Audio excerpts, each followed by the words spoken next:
সেই সময় কিন্তু কোনো লক্ষ্য ছিল না যে বাংলাদেশকে একটা বড় ধরনের কাঠামোগত পরিবর্তন, বরঞ্চ দেয়ালের মধ্যে যে লেখাগুলো ছিল, গ্রাফিতিগুলি ছিল, সেইখানে একটা প্রত্যাশা তৈরি হয়েছিল, আকাঙ্ক্ষা তৈরি হয়েছিল, এবং সেইখানে অনেক শক্তিশালী বলা যায় যে লক্ষ্য উপস্থিত হয়েছিল। দেয়ালের গ্রাফিতি মানে এটা খুব লক্ষণীয় বিষয় যে দেয়ালের গ্রাফিতির মধ্যে যে ম্যাচিউরিটি, যে পরিণত এবং যে বিকশিত চিন্তার প্রকাশটা আমরা দেখি, যার মধ্যে নারীর প্রশ্ন কিংবা অন্যান্য জাতির প্রশ্ন বা ধর্মীয় প্রশ্ন, মানে যে বৈষম্যের যে জায়গাগুলো আছে, ধর্মীয় বলেন, লিঙ্গীয় বলেন, জাতিগত বলেন, শ্রেণীগত বলেন, বৈষম্যের সবগুলো জায়গাকে অ্যাড্রেস করে সেই জায়গাগুলোর পরিবর্তনের আকাঙ্ক্ষাটা দেয়ালে যথেষ্ট শক্তিশালীভাবে প্রকাশিত হয়েছিল।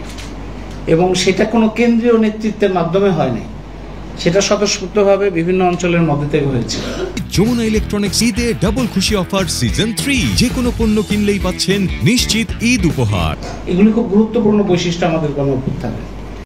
সেই আকাঙ্ক্ষা বা সেই প্রত্যাশা বা সেই লক্ষ্য সেই সময় যারা নেতৃবৃন্দ হিসেবে আমরা যাদেরকে চিনি তাদের কথা কিংবা বডি ল্যাঙ্গুয়েজে প্রকাশিত হয়নি, এবং পরেও আমরা তাদের মধ্যে থেকে সেটা প্রকাশ দেখিনি।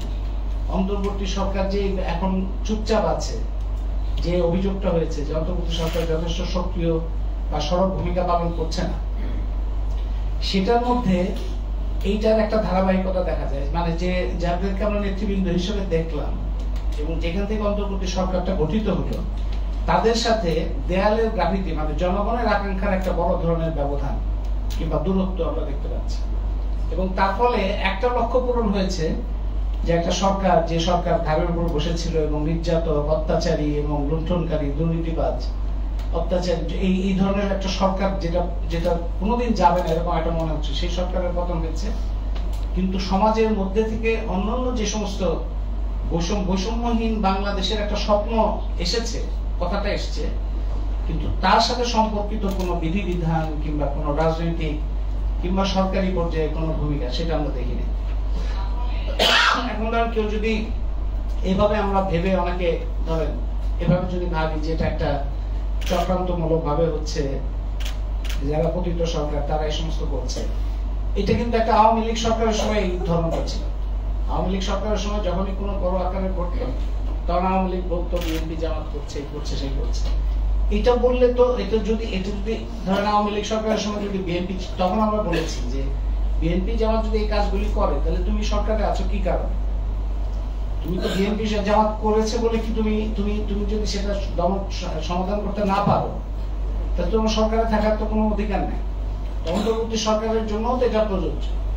যদি এটা চক্রান্ত করে কেউ করতে পারে তাহলে তুমি আছো কি কারণে? তোমার তো ইনস্ট্রুমেন্ট আছে, ইনস্টিটিউশন আছে, তোমার অন্তত মুখ তো আছে, মুখের ভাষা তো প্রকাশ করতে পারো, কোথায় কি কারণে কি হচ্ছে এগুলো তো বলা যায়। আমি মনে করি ওইভাবে এটাকে এড়ালে হবে না। আমাদের সমাজের মধ্যে নারী প্রশ্ন, নারীর উপরে নির্যাতন, যা যা ঘটনা ঘটছে, এটা কোনোটাই নতুন কিছু ঘটছে না।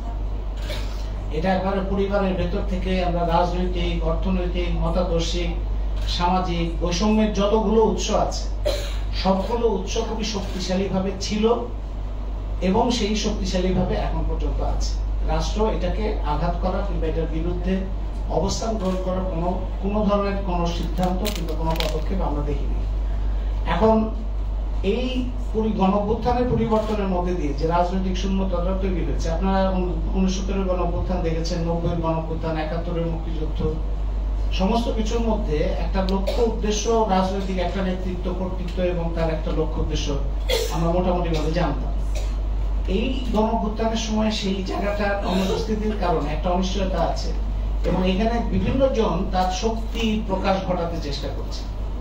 এখন তৌহিদি জনতা বলে যারা আসে তাদের মধ্যে কয়জন তৌহিদি, কয়জন গোয়েন্দা সংস্থা, কয়জন অন্য বিভিন্ন ধরনের নেটওয়ার্ক, যেটা ক্রিমিনাল নেটওয়ার্কের কথা সাদিয়া বললেন, সেই ক্রিমিনাল নেটওয়ার্কের অংশ, এগুলি তদন্ত করার দায়িত্ব তো সরকারের দায়িত্ব এগুলি দেখা।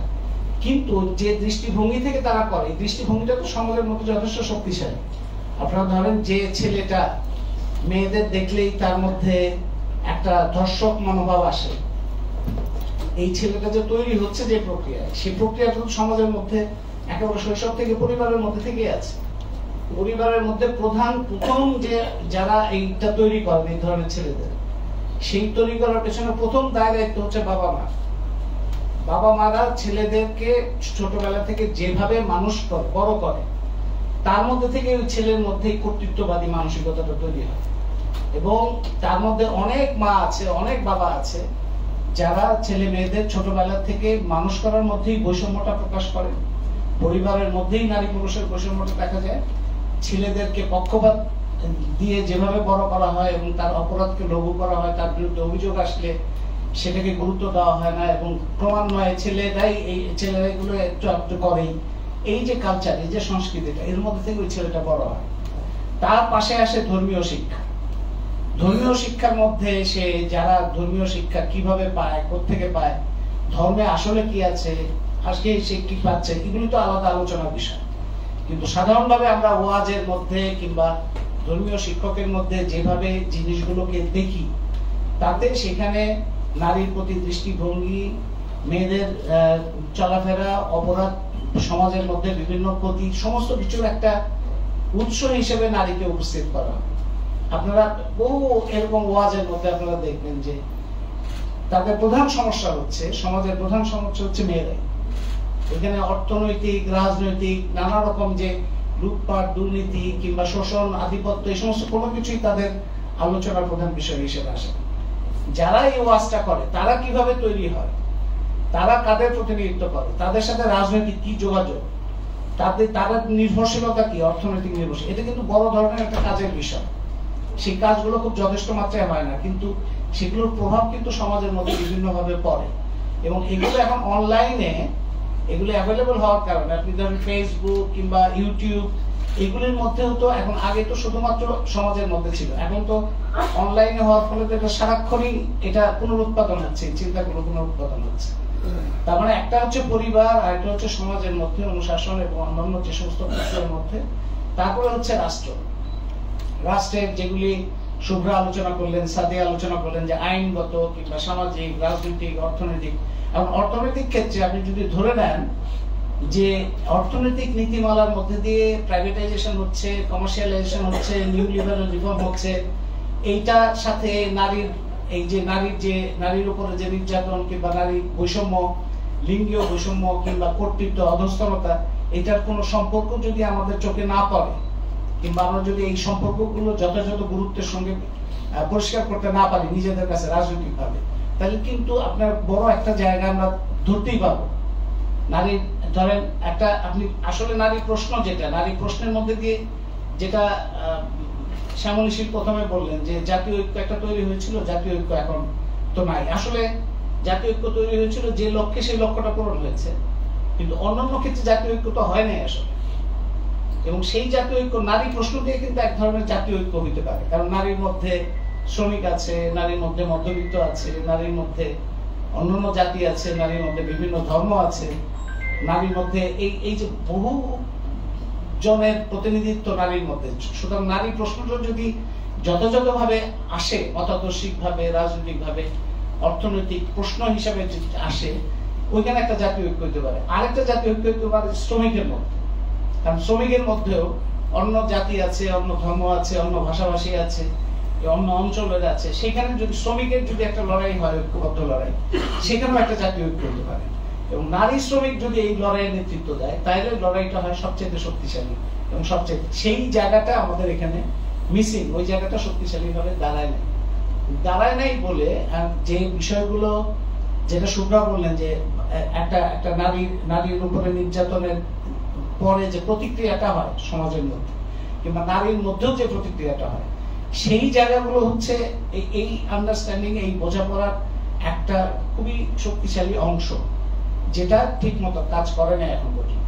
কিন্তু যে জায়গাটা আসার কথা, ভরসার কথা, সেটা হচ্ছে যেভাবেই হোক, যে প্রক্রিয়ার মধ্যে দিয়ে আসুক, সেটা কৃষকরা নানান ভাবে অনুপস্থিত হয়ে যাচ্ছে বলে কৃষি শ্রমিক, কিংবা একজনের সংসার চলছে না বলে নারীকে কাজ করতে হচ্ছে, কিংবা নারীর মধ্যে আকাঙ্ক্ষা তৈরি হচ্ছে বলে ছাত্রী পড়াশোনার অংশীদারিত্ব বাড়ছে, সবকিছু মিলে অংশগ্রহণ যেভাবে বাড়ছে, শারীরিক এই যে ফিজিক্যাল উপস্থিতিটাও একটা গুরুত্বপূর্ণ ব্যাপার। যে ফিজিক্যালি মেয়েদের উপস্থিতিটা বাড়ছে, এটা শিক্ষাক্ষেত্রে, কর্মক্ষেত্রে, সমস্ত ক্ষেত্রে যে বাড়ছে, এই বাড়াটাই কিন্তু নতুন লড়াইয়ের একটা তাগিদটা তৈরি করে। কারণ তাকে বাঁচতে হবে, যদিও এটা খুবই কঠিন এবং অনেকেই টিকে থাকতে পারে না। একটা মেয়ে, এই যে 9 বছর 8 বছরের মেয়েটার কথা শুনলাম, সেই মেয়েটা ওইখানে যদি না বেড়াতে আসতো তাহলে যে সে নিরাপদ থাকতো তা তো না। সে তো স্কুলে যখন যায়, একটা বাচ্চা মেয়ে, সে স্কুলে যাওয়ার পথে প্রতিদিন যে কত ধরনের অভিজ্ঞতা হয় এবং কতগুলো ঝুঁকি পার হয়ে যায়, সেটা তো আমরা এটুতে হিসাব করাও কঠিন। প্রত্যেকটা মেয়ের ক্ষেত্রে এটা হয়। এখন বালকদের ক্ষেত্রে ওটা হয়। বালকদের ক্ষেত্রে আমরা জানি মাদ্রাসা হোক, মাদ্রাসার বাইরে হোক, সেগুলো হচ্ছে এটা সামগ্রিক একটা সমাজের মধ্যে যদি নিপীড়ন, সেটা শ্রেণীগত, জাতিগত, ধর্মীয় বৈষম্য এবং নিপীড়নের মধ্যে যদি রাষ্ট্রটা সেটি যদি তার পরিচয় হয়, সে কিন্তু কেউই নিরাপদ থাকতে পারে না।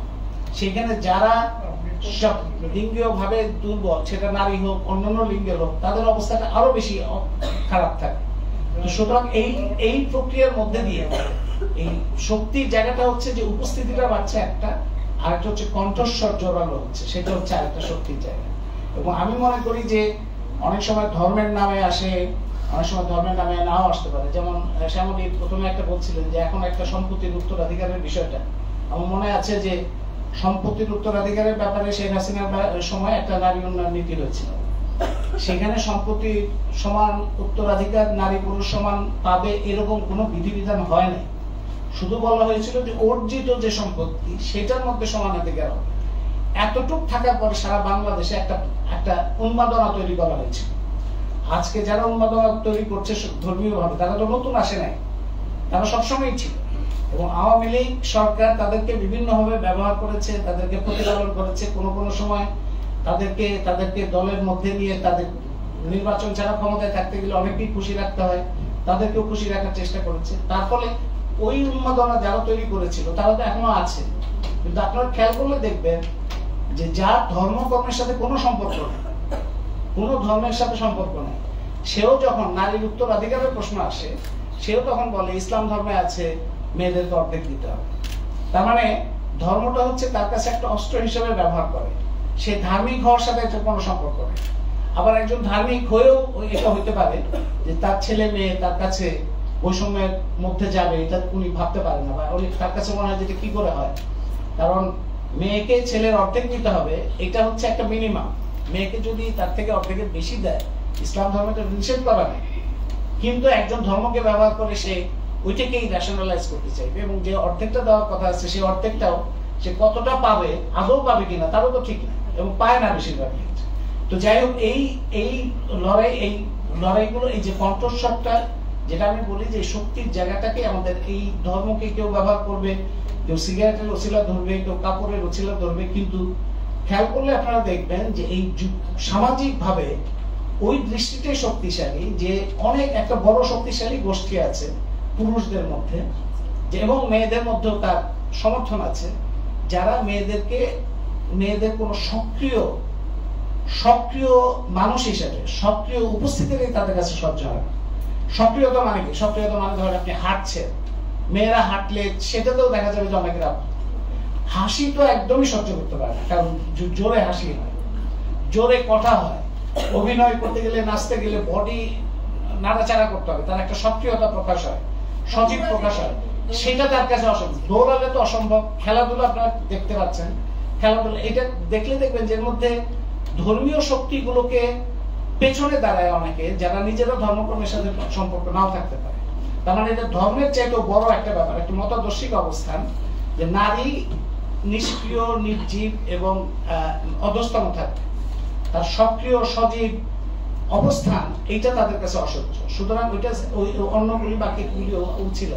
সেই জন্য আমি কথাটা শেষ করি এই বলে যে জায়গাগুলো এই ক্ষমতাশালী কিংবা সমাজের মধ্যে ভেতরে বিদ্বেষ এবং কর্তৃত্ববাদিতা, এগুলোর মধ্যে থেকে যে চিন্তাগুলো আসে, নারীকে নিষ্ক্রিয় রাখা, নির্জীব রাখা কিংবা তাকে অচল রাখা, সেইটা যে সমস্ত কাজ করলে, মানে এই যে সভা সমাবেশ করা, সাংস্কৃতিক তৎপরতা, খেলাধুলা এবং সক্রিয় থাকা, সেই কাজগুলো যেগুলিতে তাদের আপত্তি, সেই কাজগুলো আরো বেশি বেশি করাটাই হচ্ছে এখনকার একমাত্র সমাধান। সেই কাজগুলো আরো বেশি বেশি করে করতে হবে, আরো বেশি বেশি সভা সমাবেশ, আরো বেশি বেশি নাটক, আরো বেশি বেশি গান, আরো বেশি বেশি খেলা, আরো বেশি বেশি রাজনৈতিক সক্রিয়তা এবং বিভিন্ন ক্ষেত্রে বুদ্ধিভিত্তিক কাজে অংশগ্রহণ এবং ফেসবুক অনলাইনে তৎপরতা বাড়ানো। আপনারা যে বুলিং কিংবা এই যে অর্গানাইজ যে অ্যাটাক মেয়েদের বিরুদ্ধে, সেইটাকে মোকাবেলা করতে গেলে তো এইখানে অ্যাক্টিভ একটা অর্গানাইজ একটা এফোর্টের দরকার হয়। মানে যারা এই ধরনের আক্রমণ করবে তাদেরকে মোকাবেলা করার জন্য অনলাইন এবং অফলাইন দুই জায়গাতেই আমাদের সক্রিয়তা বাড়ানো, আমাদের এই কাজগুলো আরো বেশি বেশি করা, এটি আমি মনে করি যে সমাধান। তো আশা করি যে এইবারের নারী দিবসে আমাদের দেওয়ালের গ্রাফিতি, গণ অভ্যুত্থানের শক্তি এবং এই যে সম্ভাবনাটা, সেই সম্ভাবনাটাকে সামনে রেখে শক্তির জায়গাগুলোকে আরো বিস্তৃত করার ক্ষেত্রে সম্মিলিত উদ্যোগ আরো বাড়বে। সম্মিলিতভাবে, এককভাবে, সবভাবেই এই সক্রিয়তা এবং উদ্যোগগুলো আরো বাড়বে, এই প্রত্যাশা। এবং এটা শুধু নারীর জন্য না, এটা আমাদের সবার জন্য, বেঁচে থাকার জন্য এবং পুরুষের জন্য বটে।